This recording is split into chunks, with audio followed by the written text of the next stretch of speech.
Hi, I'm Ayla from SMDC. So, andito po tayo ngayon sa Light 2 Residences and itutour ko kayo ngayon dito sa ating one bedroom with balcony. So, itong ating one bedroom with balcony, meron tayong 25.65 square meters. So, tara, pasukin na natin. So, pagpasok natin ngayon dito sa ating one bedroom with balcony, makikita agad natin dito yung is kitchen. So, dito sa kitchen, meron tayo ditong cabinet. So, meron kayong mga space dyan. Pwede nyo paglagyan ng ating mga gamit sa kitchen. And then, ito yung ating sink. Ito ang ating countertop. And then, meron din tayo ditong stove top, which is dalawa. Sa baba niyan, meron din tayong cabinet. Alright. And then, dito naman, sa ilalim ng ating sink, meron tayong grease stopper. So, para hindi po magbara. And then, meron po tayo ditong outlet. Dito rin, meron din po tayo ditong outlet. So, kung gusto nyo maglagay dito ng ref or microwavable, meron kayo ditong cabinet, madali po ang saksakan natin dito. So, dito sa kabilang side, nandito po yung ating breaker. And then, pag diretso dito, nandito naman ang ating bathroom. So, pagpasok natin dito, makikita nyo may shower po tayo dito. So, ang height ko is 5'2". So, ganito po kataas yung ating shower. And then, meron na rin po tayo naka-ready dyan na outlet if ever gusto nyo maglagay ng hot and cold. And then, dito sa baba, makikita nyo meron din naman po kasing divider dyan na maliit lang para hindi pumunta dun yung water. So, ang maganda rin dito, meron din kayo ditong space para pwede nyo po ilagay dito yung washing machine. And then, meron din ditong outlet. Okay? Punta na po tayo ngayon dito sa ating dine-in and living room. Alright? So, itong dine-in and living room natin, nasa sa inyo po yan kung paano nyo siya i-decorate or lalagyan ng design. So, dito, meron tayo ditong space. Makikita nyo yung space dito. So, pwede nyo dito ilagay yung dining table. Nasa sa inyo yan kung gusto nyo lagyan din ng mirror or TV. So, nandyan po.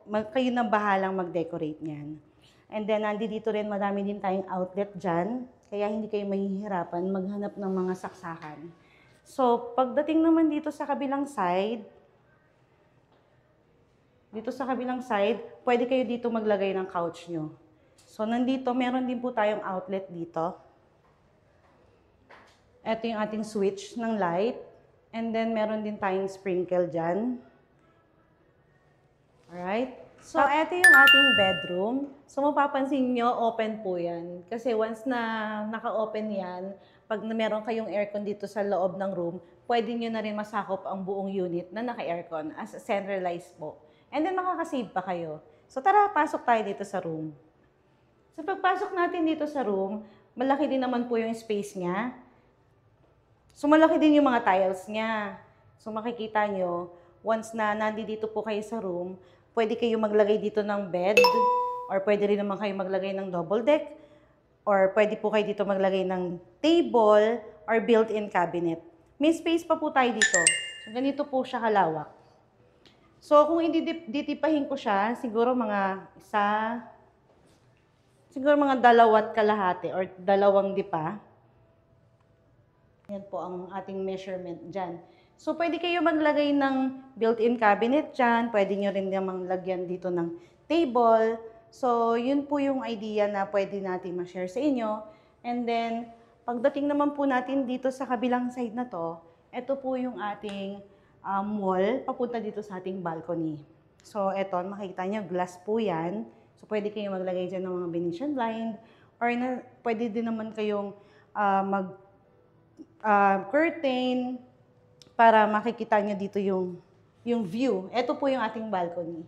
So, pagdating natin dito sa balcony, mataas po yung ating harang dyan. So, siguro, since 5'2" ko, ito po, ganyan kataas.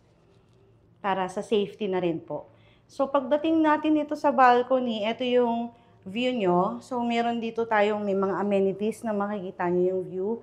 So, nandiyan ang ating pool, playground, meron tayong pool, garden. So, pag sinara po natin tong balcony, yan. Pwede rin naman kayo dito maglagay ng table para pwede kayo mag-coffee-coffee while enjoying the view. Alright? So, back to room po tayo. Meron po tayo ditong light. So, once na nandito po kayo sa balcony, maganda rin maglagay din po kayo dito ng table. Meron po tayo ditong light. So, pagpasok po natin dito sa room natin from balcony, ganyan po yung makikita nyo. So, ito po yung kabuuan niya. From room, palabas po tayo ng room. Makikita nyo, ito. So, malaki po siya. Malaking space niya. Hanggang dito sa kitchen. So, ito po yung 25.65 square meters ng ating one bedroom with balcony dito sa Light 2 Residences. Again, this is Ayla, and thank you for watching.